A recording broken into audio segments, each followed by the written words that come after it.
Hello everyone, welcome to my channel Bornali Goswami. আশা করছি তোমরা সবাই সুস্থ আছো, ভালো আছো, আমরাও ভালো আছি। তো আমি তখন ছাদে এসেছিলাম।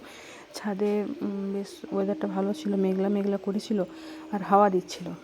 কিন্তু তোমরা দেখতে পারবে আমি ভিডিওতে কথা বলছি, কিন্তু তারপরে ভয়েস দিচ্ছি, কেননা সেদিন বিয়ে বাড়ি ছিল তো, আর সাইড থেকে বক্স বাজছিল, গানের আওয়াজ আসতো, কপিরাইট চলে আসছে ভিডিওতে, তার জন্য আমি তোমাদের ভয়েসে কথা বলছি। তো দেখতে থাকো আজকের ভিডিওটা, আর কেমন লাগলো ভিডিওটা আমাকে অবশ্যই কমেন্টে জানাও, আর ভালো লাগলে অবশ্যই লাইক, শেয়ার, কমেন্ট আর সাবস্ক্রাইব করতে কিন্তু একদম ভুলবে না। তো দেখতে থাকো আজকের ভিডিওটা। তো এই তোমরা দেখতে পাচ্ছ এই যে টিনের শেড দেওয়া আছে, আর ওইদিকে খড় দেওয়া আছে। ওইটা আমাদের পুরো এই দুটো মিলে আগে গোয়াল ছিল, গায়ে গরু এগুলো থাকতো। তো এখন আর কিছু নেই, তার জন্য ওগুলো ওই রকমই থাকে, জিনিসপত্র এইসব রাখা থাকে, পুরোনো জিনিসপত্র। আর দেখো পিছন দিকটা কেমন, চারদিকে নোংরা আবর্জনা হয়ে আছে, ব্যবহার না থাকলে যা হয় আর কি। আর এই যে আমি তোমাদেরকে দেখাচ্ছি, দেখো এই যে ডোবাটা, এই ডোবাটার পাড়টাতে আমাদের এত পরিষ্কার টরিষ্কার থাকতো যে কী বলবো, কিন্তু এখন এমন অবস্থা হয়েছে না, পুরো সেই শ্যাওলা মতো পড়ে না, সবুজ সবুজ কীরকম পোকা থাকে সেই হয়ে যায়। আর দেখো আমি তোমাদেরকে দেখাচ্ছি, আমি সেদিনকে, যারা আমার ডেইলি ব্লগ দেখো তারা বুঝতে পারবে যে আমি সেদিনকে আমাদের পুরনো বাস্তুর ভিডিও করেছিলাম। ওইখানে ওই যে তোমাদের দেখালাম, ওইখান থেকে করেছিলাম। ওই দিকটা আমাদের পুরনো বাস্তু, এটা বাড়ির পিছন দিকটা ছিল আমাদের পুরনো বাস্তু, আর আমাদের সামনের দিকে পরে বাড়ি করা হয়েছে। আর এই একটা আম গাছ, এটা বাড়ির পিছন দিকে আম গাছ, এটা সামনের দিকে আম গাছ। সামনের দিকে আম গাছটা সেরকম মুকুল হয়, তোমরা এখন দেখতে পাবে। এই গাছটাতে মোটামুটি মুকুল দিয়েছে, জানি না কেন এবছর দেখছি বেশিরভাগ গাছেই খুব কম মুকুল। কোনো কোনো গাছে হয়তো মুকুল মোটামুটি দিয়েছে, আবার কোনো কোনো গাছে এমন আছে তো একদমই নেই, এইরকম চলছে। তো দেখতে থাকো আজকের ভিডিওটা। আমার তো এরকম ওয়েদার খুব দারুণ ভালো লাগে, বেশ মেঘ করে করে থাকে আর হাওয়া দেয়। বৃষ্টি তখনও শুরু হয়নি, হাওয়া দিচ্ছিলো হালকা হালকা, খুব ভালো লাগছিলো। আর আমাদের বাড়ির থেকে না নদীটা খুব সামনে দেখা যায়। তো পিছন দিকটা বাড়ির দেখালাম, এবার দেখো সামনের দিকটা, দেখতে থাকো। এটা হচ্ছে বাড়ির সামনের দিকটা। আর ওই দেখো রাস্তার মধ্যে পাথর পড়ে আছে। আমাদের এখন রাস্তাটার অবস্থা প্রচণ্ড খারাপ ছিল, তো রাস্তার কাজ চলছে, তার জন্য রাস্তার উপর পাথর পড়ে আছে। আর উঠানটা দেখো, অর্ধেকটা আমাদের ঢালাই করা আছে, অর্ধেকটা মাটি দিয়ে আছে, পুরোটা ঢালাই করা হয়নি। কারণ এই যে যাওয়ার রাস্তাটা না, লম্বা লম্বা ঘরের থেকে যে বাইরে যাওয়ার রাস্তাটা, ওইটাতে উঠানে বৃষ্টি পড়া যখন পড়তো, পড়ে আর কি, তখন প্রচণ্ড শ্যাওলা হয়ে যেত, যাওয়া আসা করতে প্রচণ্ড অসুবিধা হতো। তো তার জন্য এখন ওইটা আপাতত ওইটা ঢালাই করা হয়েছে, পরে পরে আবার ওই দিকটাও করা হবে, একবারে পুরোটা করা সম্ভব হয়নি। আর এই দেখো তোমাদেরকে বললাম, এই গাছটাতে এখনও সেরকম মুকুল দেয়নি, কী জানি হবে কি না হবে না, কিন্তু এই গাছটাতে প্রচুর আম ধরতো। আর এই একটা আমাদের চন্দন গাছ, কিন্তু ওই গাছটা প্রচুর আম ধরতো, এবছর জানি না কেন ওই রকম মুকুল দিয়ে আছে। তো সেই হচ্ছে আমাদের বাড়ির সামনের দিকটা, আর পেছন দিকটা তোমাদেরকে দেখালাম। চলো দেখতে থাকো ভিডিওটা। এত সুন্দর ওয়েদারটা করে আছে না, দারুণ লাগে আমার এই ওয়েদারটা। আর আমরা বিকেলবেলাতে আমাদের ওই দেখাচ্ছি, ওই যে সোজা সোজা দেখতে পাচ্ছ, ওইদিকে হসপিটাল আছে, আর আমরা ওইদিকে হাঁটতে যাই বিকেলবেলাতে। ওই যে নদীটা তোমাদের আমি দেখানোর চেষ্টা করছি, কিন্তু জানি না কতদূরকে তোমরা দেখতে পাচ্ছ, মনে হচ্ছে পাচ্ছ না দেখতে, কিন্তু এমনিতে ক্যামেরাতে আসছে না, কিন্তু এমনিতে নদীটা পরিষ্কার দেখা যায় আমাদের বাড়ির থেকে। বাড়ির ছাদে উঠলে নদীটা একদম পরিষ্কার দেখতে পাওয়া যায়, কিন্তু ক্যামেরার জন্যে আসছে না নদীটা।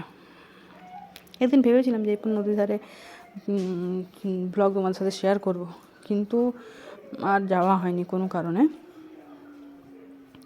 দেখি পরে যখন আসবো তখন তোমার সঙ্গে পারলে এবার নদীর ব্লগ শেয়ার করবো। আমার খুব ইচ্ছা আছে নদীর সামনে যেয়ে তোমাদের সাথে ব্লগ শেয়ার করার, কেন নদী আমাদের বাড়ির সামনে, কংসাবতী নদী একদম সামনে।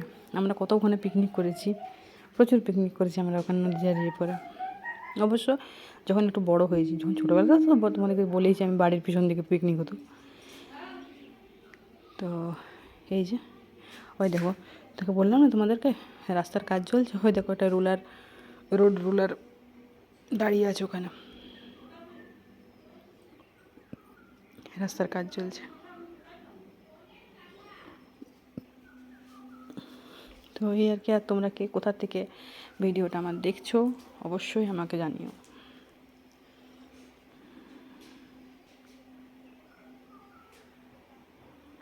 আর ওদিকে আমরা দেখাচ্ছি, ওই দিকটাতে আমরা হাঁটতে যাই সোজা ওই দিকটাতে, আরও মানে ভিউটা আরও অনেক ভালো। ওই যে দেখতে পাচ্ছ কেমন হাওয়া দিচ্ছে, তখন সে বৃষ্টি আসবে মেঘটার অবস্থা দেখো, অন্ধকার হয়ে আসছিল, তখনও বৃষ্টি আসবে সময় হয়ে গেছিলো।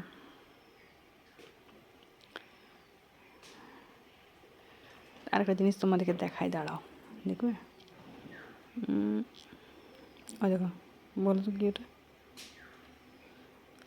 এটা বিড়াল ঘুমিয়েছিল বিড়ালটা ওখানটায়, ঠান্ডা ঠান্ডা হাওয়া দিচ্ছিল একদম প্রাচীরের গায়ে, যে পুরো ঘুমিয়ে আছে, ডাপটি মেরে ঘুমিয়ে আছে।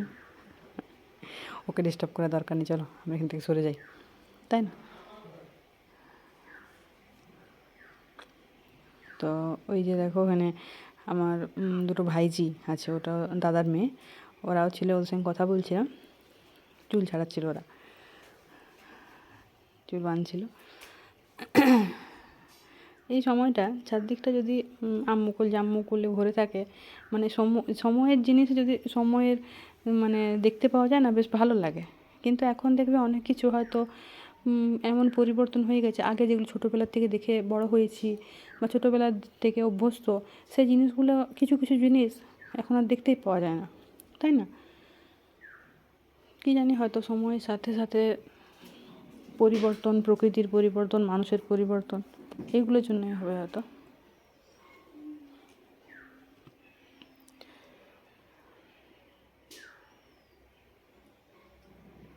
এই গাছটা তো প্রচুর আম ধরে আমাদের। আর নিচে এই যে দেখতে পাচ্ছ গাছটা, এটা জবা ফুলের গাছ। এই জবাটা থোকা থোকা, মানে চাপ জবা বলে না, সেইটা। আর এটার কালারটাও খুব মিষ্টি, একদম পিঙ্কিশ রেড কালারের জবা ফুলটা, খুব সুন্দর কালারটা। এদিকে গাঁদা ফুল ফুটেছিল একদম চাপ মতো। আর নিচে ওই দেখো, নিচে তোমরা দেখতে পাবে লাল লাল কিছু পড়ে আছে। তো ওটা তোমাদেরকে কী পরে বলছে। আর এটা হচ্ছে আমাদের বাড়ির পিছন দিকে যাওয়ার রাস্তা। এই যে বাড়ির পিছন দিক থেকে এই রাস্তাটা সোজা একদম উঠানে এসে উঠছে, তো সেটা তোমাদেরকে দেখালাম। এই যে সোজা উঠানে, আর ওটা বাইরের রাস্তা।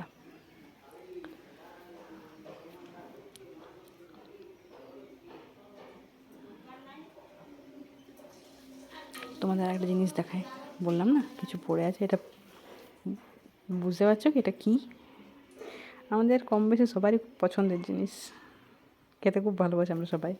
আর এটা তেমনি গাছটায় ধরে আছে, হলুদ আর লাল হয়ে আছে পুরো, পাতার থেকে বেশি ও জিনিস দেখা যাচ্ছে। বলো তো কি এই সময় ফাল্গুন মাসে? কুল। কিন্তু দেখেই শান্তি মেটাতে হবে, খাওয়ার উপায় নেই। কেন বলো তো? প্রচণ্ড তেতো, প্রচণ্ড রকমের তেতো। দেখো কত পড়ে আছে, দেখতে পাচ্ছ ওই দেখো ওগুলো সব কুল পড়ে আছে, কিন্তু একটা খাবার উপায় নেই, বিভৎস তেতো কুলটা। দেখেই শান্তি মেটাতে হবে, আর কিছু না, তাই না?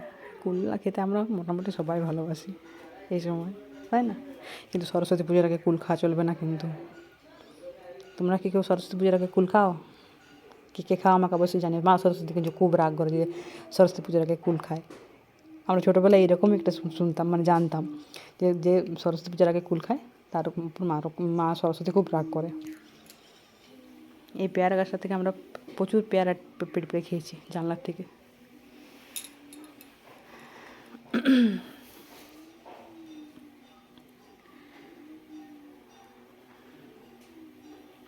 সজনে ফুলের ছিল গাছ, সজনে ফুল হয়েছিল খুব, এই সময়টা তো হয়।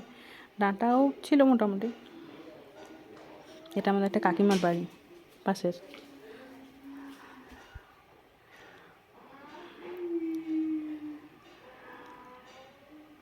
তো এবার কিন্তু বেশ ঝড় উঠছে, মনে হচ্ছে বৃষ্টিও হবে, আর মেঘ গুড়গুড় করছে। তো আজকের ভিডিওটা আর বেশি বড় করব না, জানি হয়তো সবার ভালো লাগবে না, শুধু ছাদের ভিডিও, কিন্তু আমার ছাদে উঠে এই একটা ওয়েদারে এইরকম চারদিকটা দেখাতে আমার খুব ভালো লাগে, তার জন্য তোমার সাথে শেয়ার করলাম তোমার ভিডিওটা। তো ভিডিওটা কেমন লাগলো অবশ্যই like, share, comment and subscribe করে কিন্তু একদম ভুলবে না। তো আজকের মতন ভিডিওটা এখানেই থাক, সবাই ভালো থেকো, সুস্থ থেকো, বাই।